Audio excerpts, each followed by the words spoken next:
منسا موسیٰ انسانیت کی تاریخ کا سب سے امیر ترین شخص تھا۔ اگر اس کی دولت کے سامنے آج کے امیر ترین لوگوں کی تمام دولت ملا بھی لی جائے تو وہ دولت منسا موسیٰ کی دولت کے 1/4 کے برابر بھی نہیں بنتی۔ منسا موسیٰ ایک مسلمان بادشاہ تھا اور یہ افریقہ کے ملک مالی کے شاہی خاندان میں پیدا ہوا۔ اس وقت مالی کا بادشاہ ابو بکر تھا۔ ابو بکر اپنی سلطنت کو بڑھانا چاہتا تھا، اسی لیے وہ پیسیفک اوشن کے دوسری طرف دوسرے براعظموں پر قبضہ کرنے کے لیے اپنی فوجوں کے ساتھ روانہ ہوا اور جاتے ہوئے منسا موسیٰ کو مالی کا بادشاہ بنا گیا۔ ابو بکر اپنی فوجوں کے ساتھ پیسیفک اوشن کی طرف روانہ تو ہوئے لیکن واپس کبھی نہیں پہنچے، اسی لیے منسا موسیٰ کو ہی مالی کا بادشاہ مان لیا گیا۔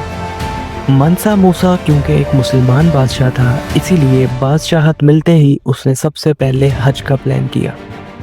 اس سفر کی تیاری کے لیے کئی مہینے لگے، پھر آخر 12,000 غلاموں اور کئی ہزار اونٹوں اور گھوڑوں کا قافلہ منسا موسیٰ کے ساتھ حج کے لیے روانہ ہوا۔ اس سفر کے دوران منسا موسیٰ جب مصر سے گزرا اور اس وقت کے مصر کے لوگوں کی مالی حالات دیکھ کر اس نے ان لوگوں میں سونا بانٹنا شروع کیا اور تب تک بانٹتا رہا جب تک وہ مصر کی حدود سے نکل نہیں گیا، یعنی یہ عمل کئی ہفتوں اور کئی مہینوں تک جاری رہا۔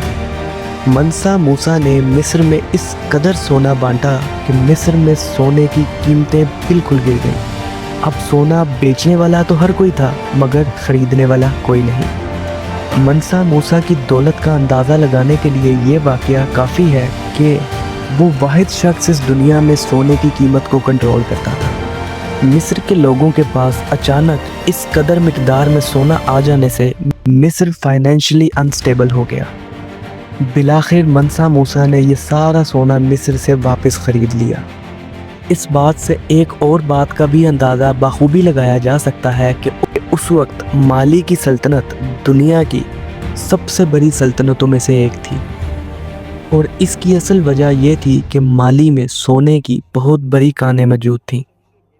اس کے علاوہ مالی میں نمک کی بھی کانیں موجود تھیں۔ منسا موسیٰ نے اپنی دور حکومت میں مالی کی حکومت کو بہت جدت بخشی اور تعلیم کو عام کیا۔ مالی کی سلطنت بہت بڑی تھی، اسی لیے منسا موسیٰ ہی وہ واحد شخص تھا جس نے سب سے پہلے اپنی سلطنت کو صوبوں میں بانٹا اور ہر صوبے کا ایک الگ بادشاہ مقرر کیا اور اپنی پوری ریاست میں تعلیم اور صحت کو عام کیا۔ منسا موسیٰ کا نام نہ صرف دنیا کے امیر ترین لوگوں میں آتا ہے بلکہ ان لوگوں میں بھی شمار ہوتا ہے جنہوں نے مالی کی حکومت کو جدت بخشی۔ مالی کے لوگ اپنے بادشاہ سے بہت محبت کرتے تھے اور وہ ان کے آنے کا انتظار کرتے تھے تاکہ وہ ان میں اپنے خزانے لٹا سکے۔ منسا موسیٰ جب بھی اپنے محل سے نکلتا وہ اپنے ساتھ تقریباً 300 لوگوں کا قافلہ لے کر نکلتا تھا، اور یہ لوگ بادشاہ کی حفاظت کے لیے نہیں بلکہ بادشاہ کا خزانہ پکڑے ہوئے ہوتے تھے اور بادشاہ کے ایک اشارے پہ اس کے خزانے اس کی رعایا پر لٹانا شروع کر دیتے تھے۔ منسا موسیٰ ایک بہت سخی انسان تھا اور اس نے اپنی ریاست میں ایسی مثبت تبدیلیاں کیں کہ ان کو آج تک ہسٹری میں نظر انداز نہیں کیا جا سکتا۔ بالآخر 1337 میں منسا موسیٰ اپنی طبعی موت مرا۔ تو آپ کو یہ ویڈیو کیسی لگی ہمیں کمنٹ سیکشن میں ضرور بتائیے گا۔ ویڈیو اچھی لگی تو لائک، کمنٹ اور شیئر لازمی کیجیے گا۔ ملتے ہیں نیکسٹ ویڈیو میں۔